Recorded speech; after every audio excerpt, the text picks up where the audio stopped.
This is the radio guy, Mike Prince. Welcome to another episode of the Mike Prince Show here at the Open Mic Broadcast Network. Of course, we come to you each and every day with the world of HBCU sports and beyond. Our social media handles for Instagram, Facebook, and Twitter are at The Mike Prince Show. The YouTube channel is Open Mic Broadcast Network. And, of course, our 24-hour dial-in message line, 713-570-6736. And without any further delay, we'll join on today's show. Today's show is another unique guest on the line. This young man, and I do mean young man in the eyes of the beholder, has done a phenomenal thing, and we found it a very important factor that we have him on the show. And before we get into that, let me just present to some and introduce to others head softball coach from Texas Southern University, Coach Worley Barker. How you doing, sir, and welcome to the show. Thanks, Mike. Thank you so much for having me. I'm doing great. Just enjoying the summer and starting to get ready for next season. Starting to get ready for next season. Before we get into next season, I've mentioned it on this show on more than one occasion on how you've had a run. And you correct me if I'm wrong, it's either 10 or 11 consecutive Western Division titles in softball. Which one is it, sir? It's 10, total 10. It's been 10 consecutive Western Division. Well, that alone declares a shout from the mountaintop because it's not easy. It's not easy at all. In the spirit of competition, I am through and through Prairie View A&M University. I love my Panthers. Right. And every year we got to be battling with these Tigers. On getting this top seed in the West. We were blessed 2018 to get the softball championship down in Montgomery. What is the secret sauce to the recipe, man? This is something. This is not an accident. This is not a fluke. You get a year win. Okay, you can say, that was a fluke. You got lucky. But 10 consecutive years. What's the method to the madness?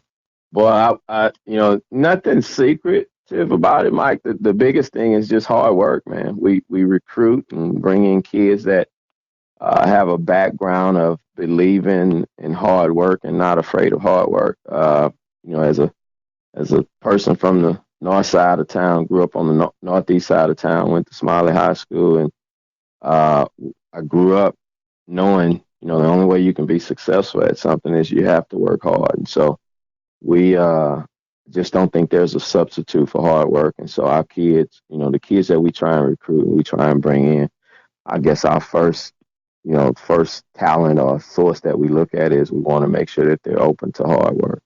Now, the buzzword in the world of athletics anywhere in the country, whether you had a Power 5 program, Division 3 program, even JUCO programs, everybody hollers facilities. You're doing this, and correct me if I'm wrong. Mm-hmm. You practice at one location, and your games are on another location. You don't even get a chance to touch the home field until actual game time. Is that correct?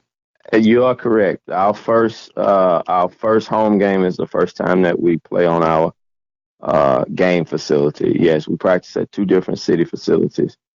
We practice over at City Gas Park, which is on the outskirts of downtown.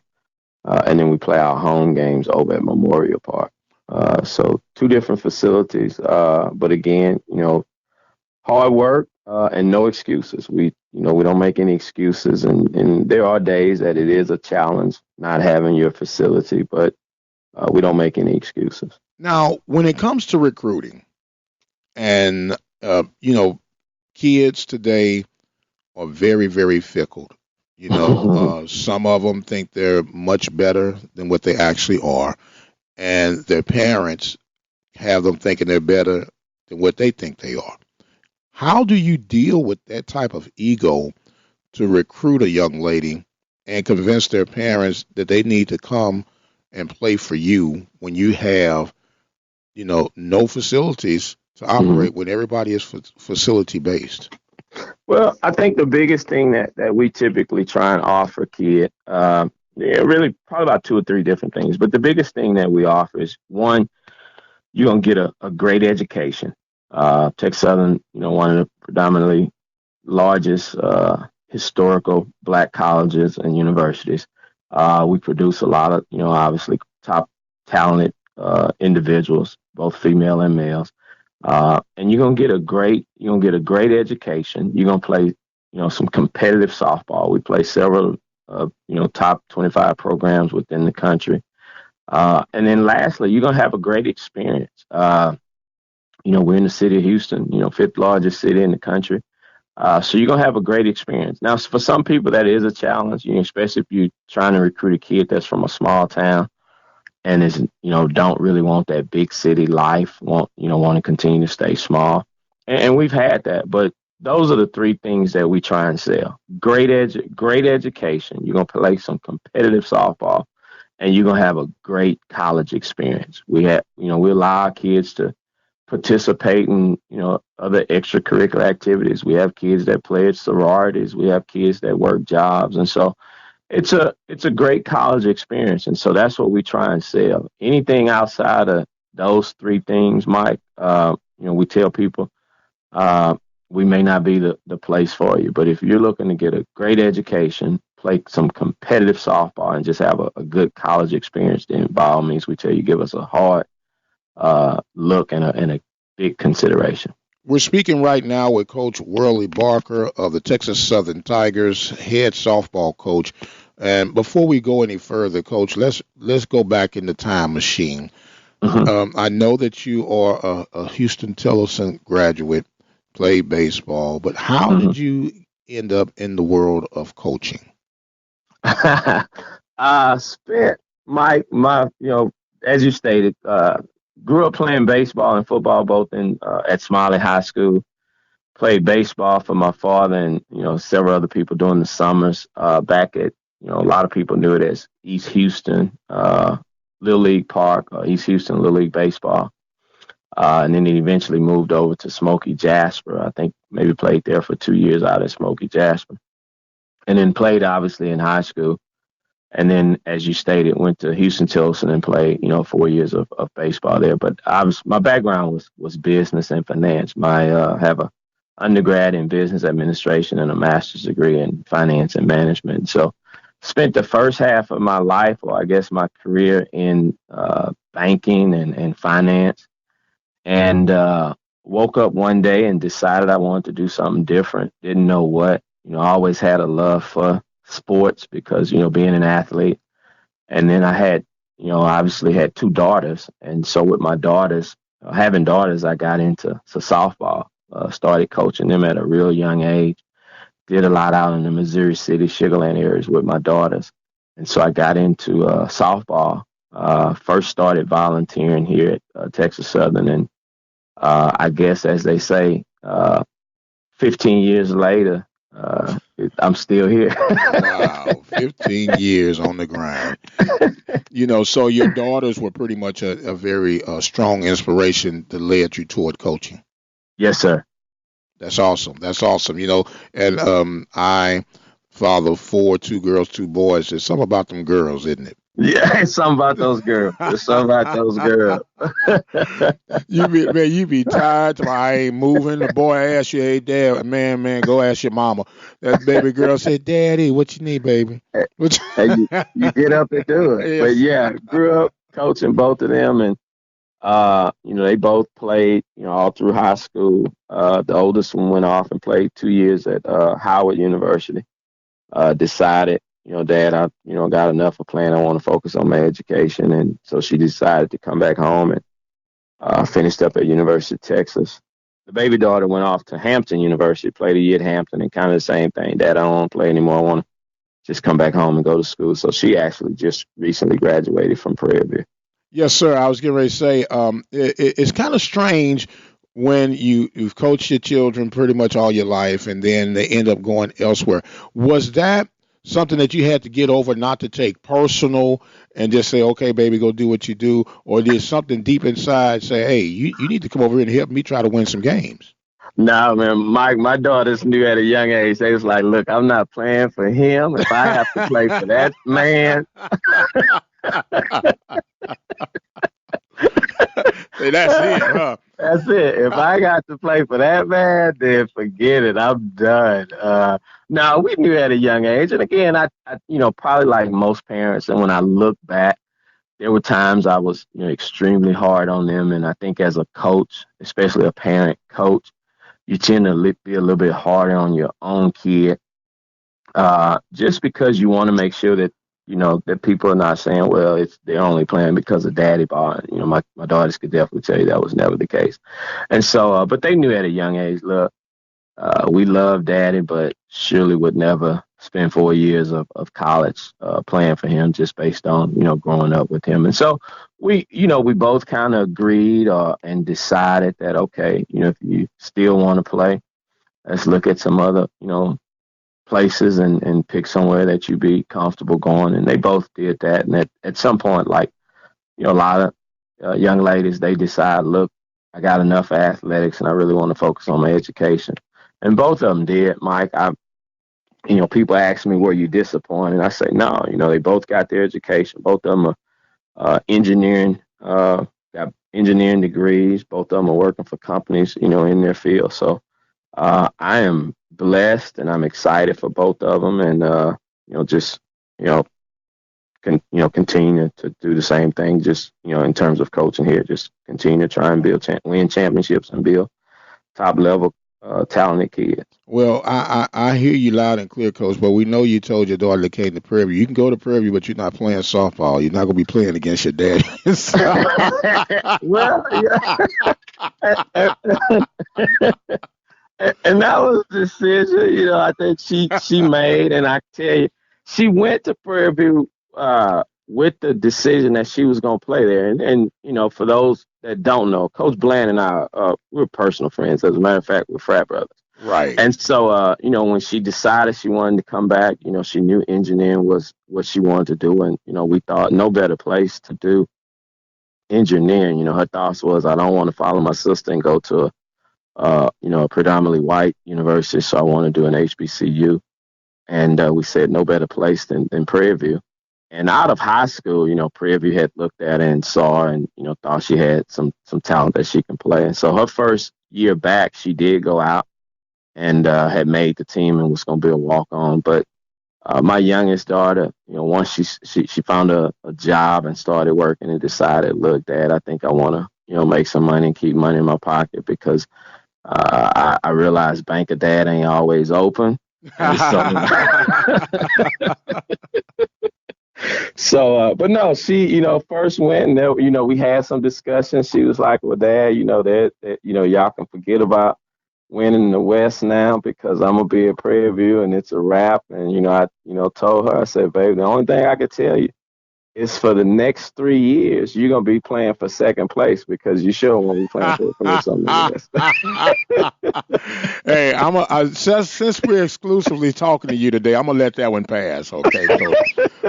But I don't know if you know this, but Coach Bland and I, we actually were teammates at Prairie View. Been knowing Coach Bland for over 30 years, man. And so, and you have a similarity with your baseball coach at Texas Southern and Coach Mike Robertson. You guys were teammates at Houston Tillerson, correct? Absolutely. We actually grew up playing together, playing for my father, and and back on over in as I stated, East Houston earlier. So yeah, we go way back. We've been playing. I've been knowing each other since we were about 10. Well over 40 some years.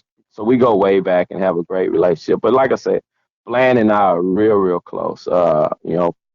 We people will see us off the field. They'll see us out recruiting and we're chatting it up and talking. And people are like, hey, you guys are competition. Why are y'all so chummy together? And we tell people, hey, look, we're off the field. We're good friends.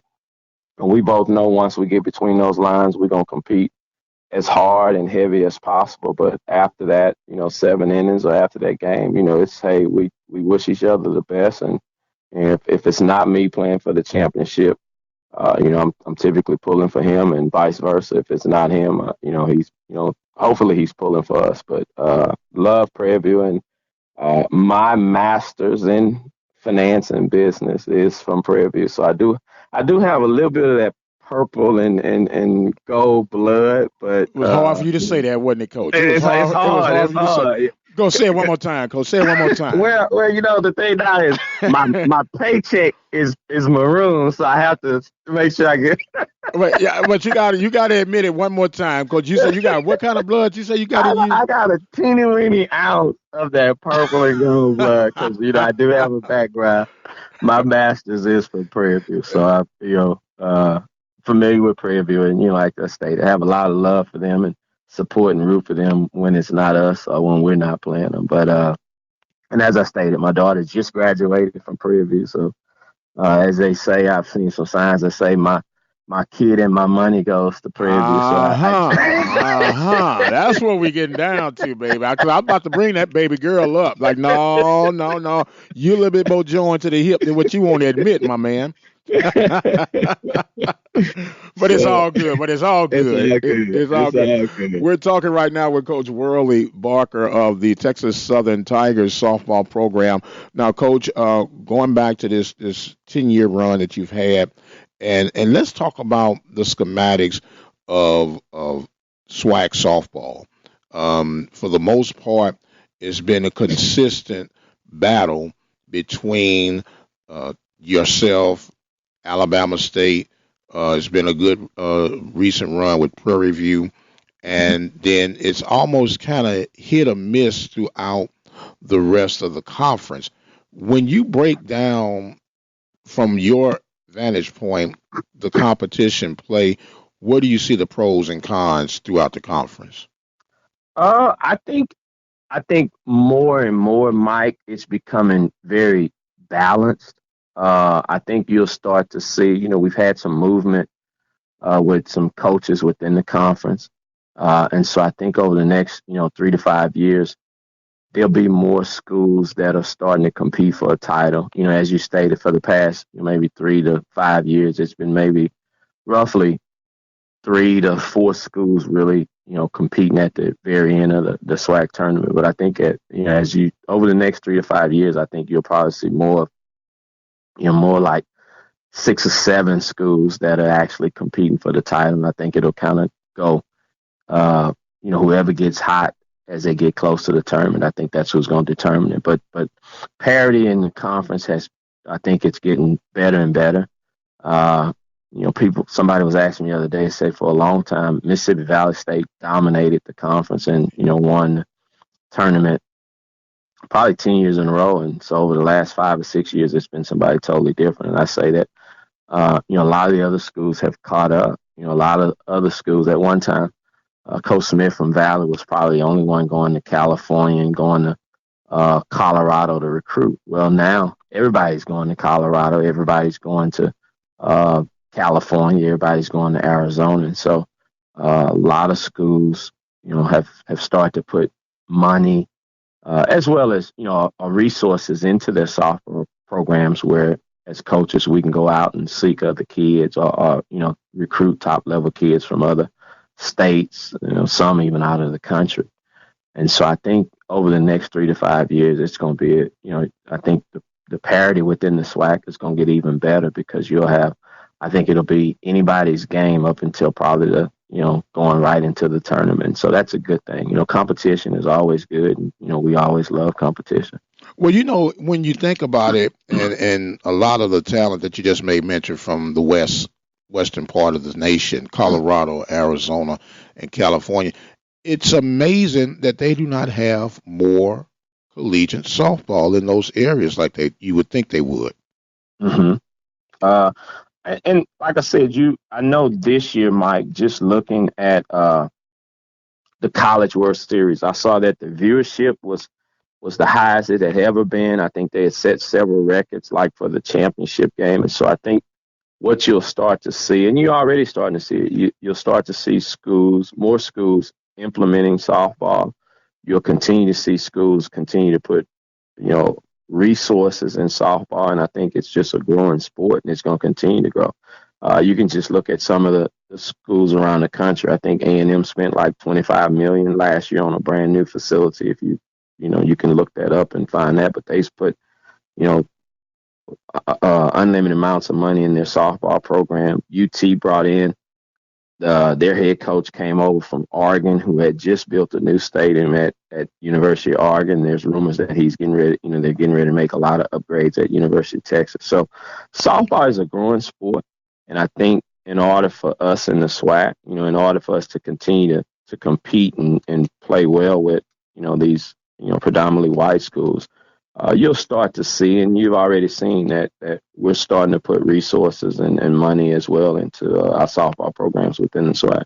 Well, being an old baseball player, and I've been beating the baseball softball drum for many, many moons, and I know you're tied to Texas Southern, so if you do not have to respond to what I'm about to share with you, I don't want you to be Mm-hmm. incriminated or anything like Mm-hmm. that.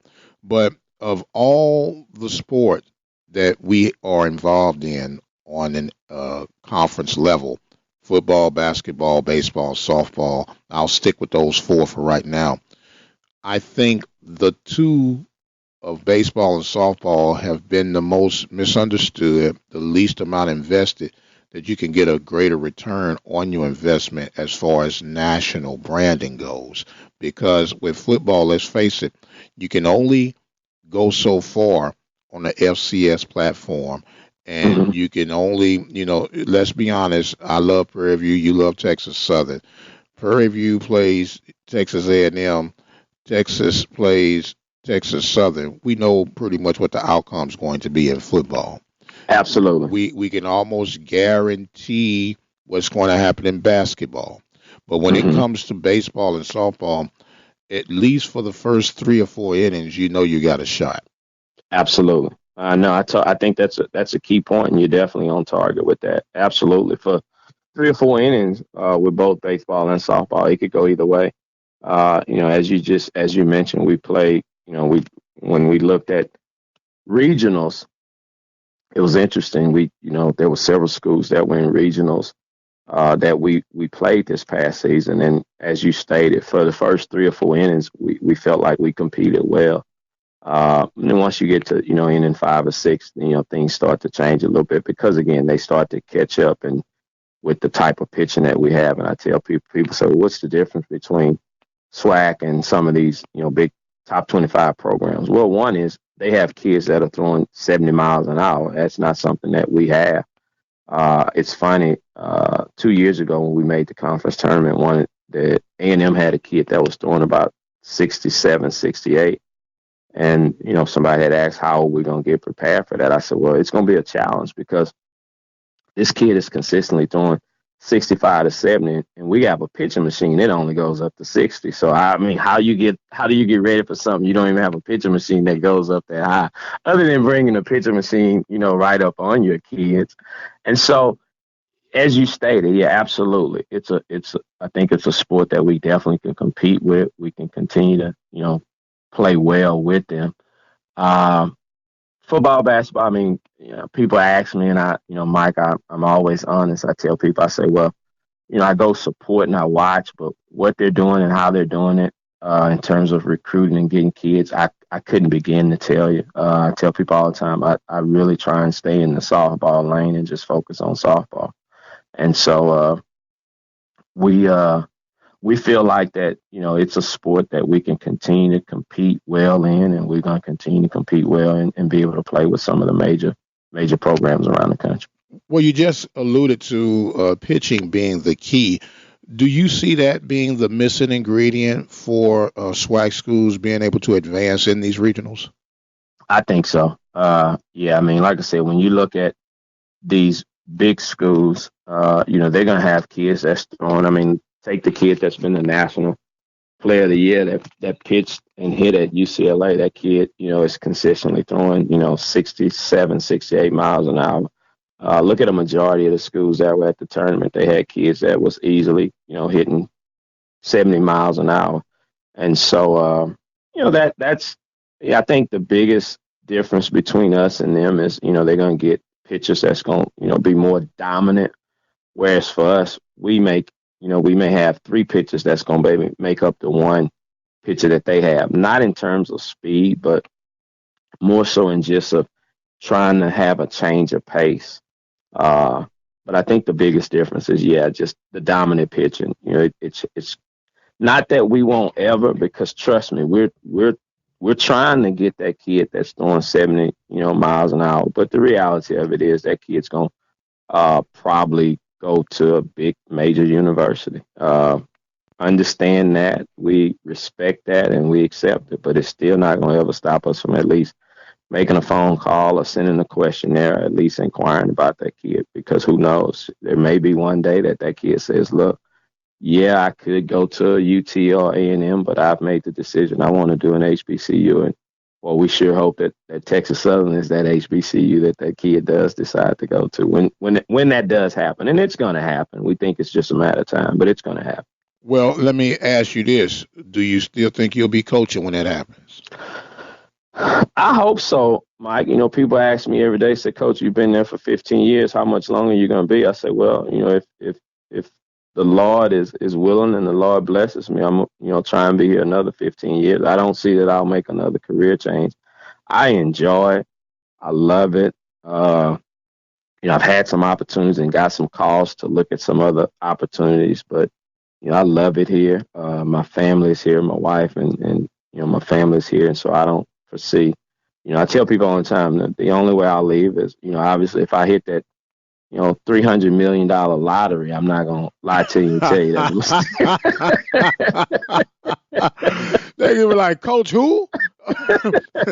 Now, the one thing I do say, I will definitely build my own facility and not have to worry about a baseball, softball complex. So that'll be the first thing when I do hit it, Mike.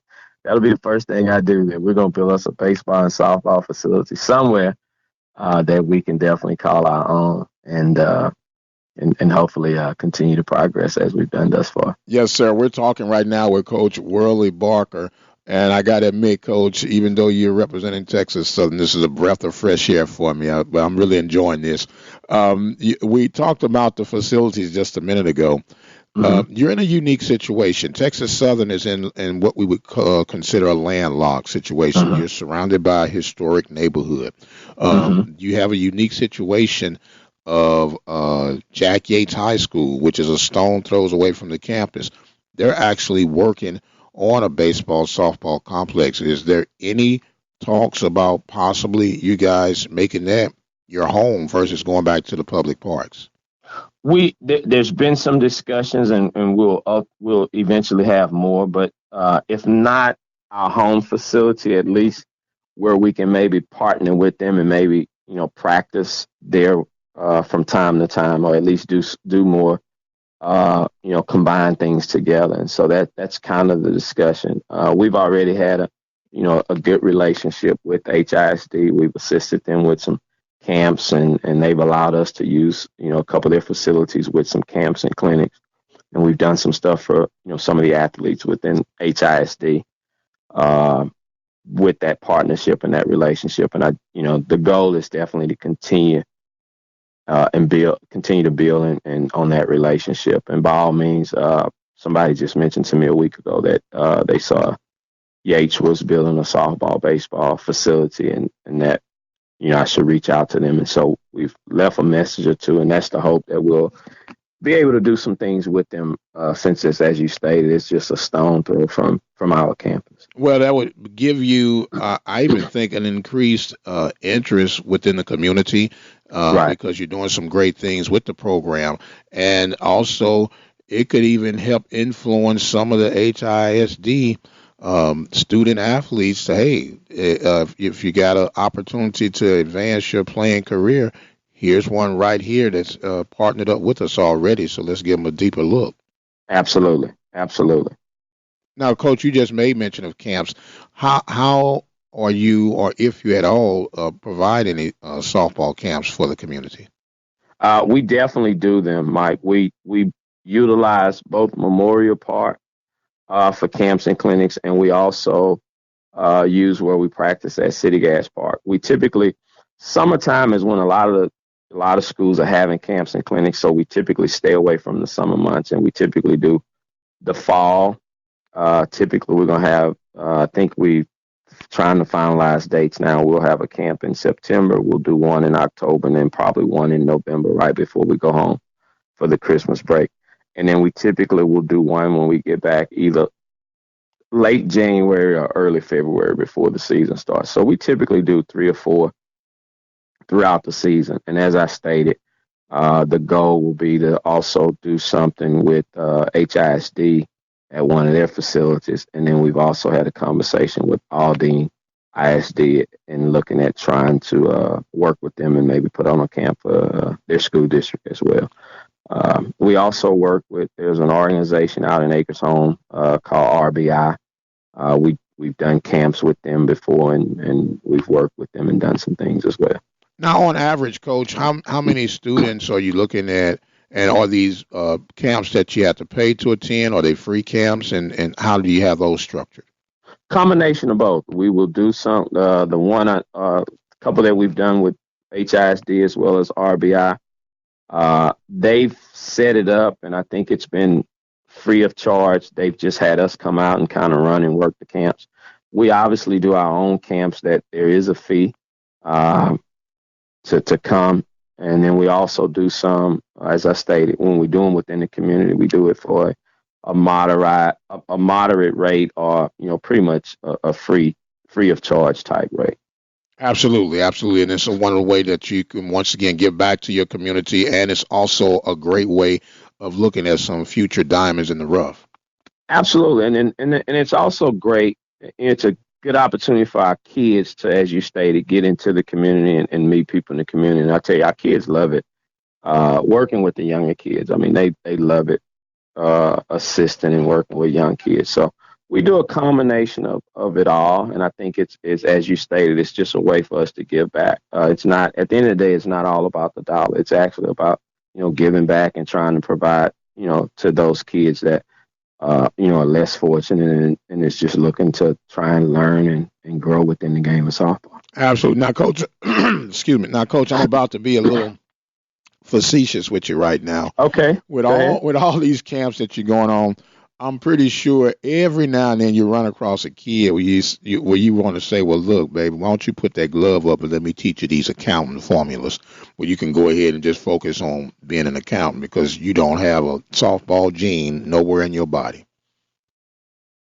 No, not really, Mike. I tell people all the time, I think there's a university or an opportunity for everybody if they're willing to, as I stated early, work hard and learn. I think those are the two biggest things. But I think there's an opportunity for everybody.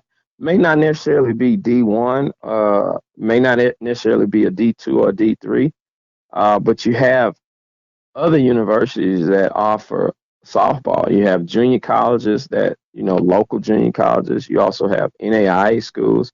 You have the, Jarvis's Christian colleges. You have the Texas colleges, and so I tell people all the time, if a kid is willing to work hard and learn, I think there's an opportunity for them. Now, will they get a full 100% ride? May not be the case, but I think there's an opportunity for them. Now, if a kid is, 2 weeks away from finishing high school and they've never put on a glove before, that may be a little different situation. But if a kid has an interest and is sincere about it, I think, Mike, there's opportunity for them. They just, obviously got to do some research and find somewhere to look at playing. But I would never tell a kid, if a kid is willing to work hard and learn and continue to grow, I would never tell a kid, hey, it's too late or you can't. Now, again, if she's a week away from graduating and she's never picked up a bat or never picked up a glove, then yeah, it's a possibility. I may say that. Well, here are these formulations to learn these calculus processes. Absolutely. But no, there's so many universities and so much opportunity out there.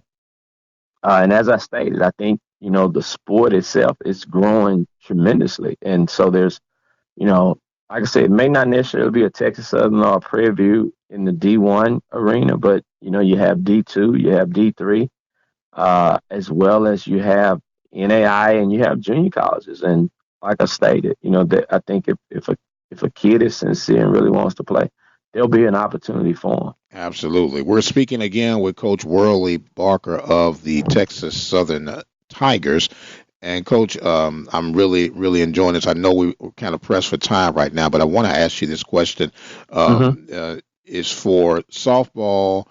I know baseball, the scholarships were 11.7. What are the scholarships for We, softball? we we offer 12 at the 12. That's D1 level. right, Yeah, 12. D1 level is 12. Would you be considered a fully funded program with your scholarships of Y- availability? Yes, sir, we are. Okay. With that being said, and you just made mention about a full ride. With the full ride, it's not like it was when you and I were coming along. That's not heard of in baseball and softball anymore. How do you, without giving away too much of your family trade secrets, how do Hmm. you try to break down your money as far as offering players when it comes to building your program? Typically, obviously, I tell people all the time, you got to pay pitchers. The game don't start unless the pitcher throws the ball. So your pitchers are going, obviously make, you got to pay them or at least scholarship them.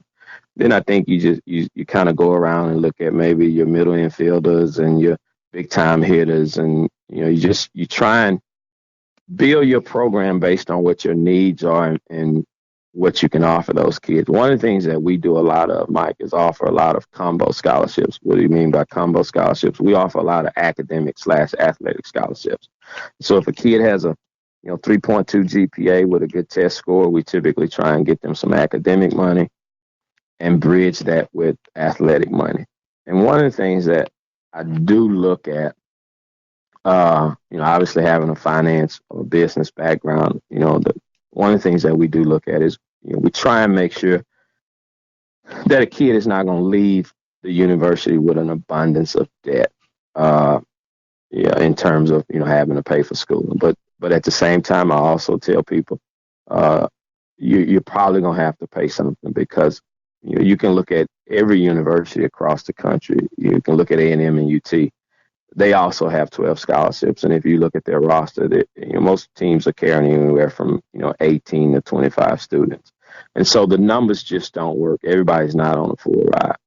But I tell people all the time, I think, getting away from just the softball side and now looking at the education, one of the things that I try and, at least communicate to people, and I look at myself, Mike, is your education is an asset. And like any other asset, your home is an asset. Uh, Very few people pay cash for their home, which means they go out and get a loan. A lot of people, I think your car is an asset. Your car gets you from A to B. Very few people pay 100% cash for their car. They get a loan, so it's an asset. And so I think in terms of your academics, you have to look at it as the same way. It's an asset, so you may have to pay a little bit something for it, but that asset is going to help you in the long run because it's going to help you, gain employment and maintain employment. It's an asset, and so that's just kind of how I look at it. So yeah, you may have to pay something, but at the end, look at it as it's an asset, and it's something I'm going to use for the rest of my life in terms of being able to gain employment. And then the other thing that I tell people all the time, no matter where it's at, if you get $1 as a scholarship, and that's whatever scholarship, that's $1 less that your parents have to pay. And I know that's a very small amount, but I'm just giving that as an example. But if a kid gets $1 in a scholarship, that's $1 less that either parents or yourself will have to pay out of pocket. And so, obviously, we tell people, there's always more money in academics. So the better your grades are and the better your test scores are, you obviously can get more money on the academic side than you will on the athletic side. And so we always, we when we meet kids and we talk to kids, we tell them, don't ignore and forget the education piece. Because at the end of the day, as I stated, like my daughters, they may decide, look, Daddy, I've done this for 2 years and I don't want to play anymore. Well, if you're on athletic scholarship and you decide you don't want to play, uh, you know, it still has to be paid for. What's, happened with my kids. My oldest daughter was, when she went to Howard, she was on the presidential scholarship. She was, getting a significant amount of money. And so she decided, Dad, I don't want to play anymore. And we was like, okay, your money ain't coming from athletics, so that's fine. And I so, said it ain't coming from me neither. So yeah, go ahead and yeah. finish. So, I think, you know, I don't ever want to take my eyes off the education piece. That's going to be much more important than the softball piece or basketball, volleyball, whatever the case may be, whatever sport a kid may be playing. At the end of the day, and this is one of the things that we tell kids, you're going to school to get education. You're not going to school to play softball. You're going to get an education. I tell people all the time, if a coach tells you different, have them call me. But at the end of the day, and I look at this as from a parent and from a father, you're going to get an education. You're not going to play softball or whatever sport you're playing. It's a byproduct, or it's just an opportunity for you to do something while you're pursuing your education. But at the end of the day, and I tell people all the time, if you go to school for 4 years and you play, I don't care if it's golf, and you're all American and you don't get your education, you've wasted your time. And I say this because we had a homeboy that decided out of high school wasn't gonna go to college, but he had gotten into a training program because he had worked at McDonald's for a number of years, and so he got into a management training program. And so he, out of high school, uh, went to work for McDonald's, and several years later, they obviously paid for him to go back to school, but at one time he was one of the hottest minorities within the McDonald's corporation. And so I tell people all the time, don't waste your time. If you're not going to school to get education, then you may want to look at something else. It could be a career. It could be, I look back now and I tell people all the time, if I had to look at doing something different, well, I'd go and get me either a plumbing license or electrician license, because when I call my plumber or call my electrician to come out and fix something minor and they tell me just what the service fee is, I'm like, gee whiz. Yes, sir. A lot of people really miss the mark. They do not understand that the service industry is always going to be an industry of demand and an industry of a very comfortable lifestyle. And that's how we try to translate what we're doing with our broadcasting deal. Right. I'm in my 30th year of broadcasting right now, and I consider what we do as a service to our fans, to our listeners, to the institutions that we interact with, and to coaches such as yourself. And with that, man, this has been one of my most pleasant interviews that I've done in a long time, and I want to thank you for that. I appreciate it. The pleasure was all mine. And anytime, you like to talk or you have something to discuss, please feel free to give us a call. And we hope next year at the end of the season, when we're holding up that SWAC uh, trophy championship, we hope you give us a call so we can talk to you for a little bit. Well, you know what, Coach? You were doing so good, man. You were really doing so good. But I tell you what, here's what we'll do. In the event that doesn't happen and it's Prairie View holding up the trophy, once I get done interviewing Coach Bland, I'm going to get you on the line and I'm going to say, Coach, let's talk about it. How about that? That sounds good, Mike. I like that. I appreciate it, man. I've enjoyed it. I thoroughly have, and I appreciate you having us on, and definitely looking forward to talking with you sometime again in the near Well, future. before you get out of here too fast, Yes, sir. Mr. Trophy Man, we got we have a little custom here. We allow our coaches and our guests to have some final thoughts and comments. Even though you've already said enough, I think I'll open it up and give it to you one more time to close out this segment. Well, I just like to say, those that are listening, if you haven't had an opportunity to catch a SWAC softball game, please get out and do so. Obviously, if you're in the Houston and surrounding areas, we would definitely love to have you come out and support and watch us. We play all our home games over at Memorial Park, directly across from the golf course. And you can go online. Our schedule should be coming out soon. But we're a spring sport, so we won't do a whole lot this fall, but we'll be starting up in February. So please come out, support, not only Texas Southern softball, but SWAC softball. There's another school down the street on Highway 290. They have a good program as well. And we would just, we want to continue to grow the game. If you have a daughter or if you know of a kid that's interested in learning more, getting more in softball, please either give myself a call, or my assistant coach, or even call Coach Bland down at Prairie View. And trust me, you won't be disappointed in what you see, and if your kids are interested in staying, going to school at an HBCU. He is Coach Worley Barker, the coach of the school down east from Prairie View, no, Texas Southern University. Coach, I really had a blast. I am the radio guy, Mike Prince, reminding you that you can follow us on our social media at Instagram, Facebook, and Twitter at The Mike Prince Show. The YouTube channel is Open Mic Broadcast Network. Our website, obnradio.com, and our 24-hour dial-in message line, 713-570-6736. And until the next time, you guys be blessed, and we'll see you on the other side.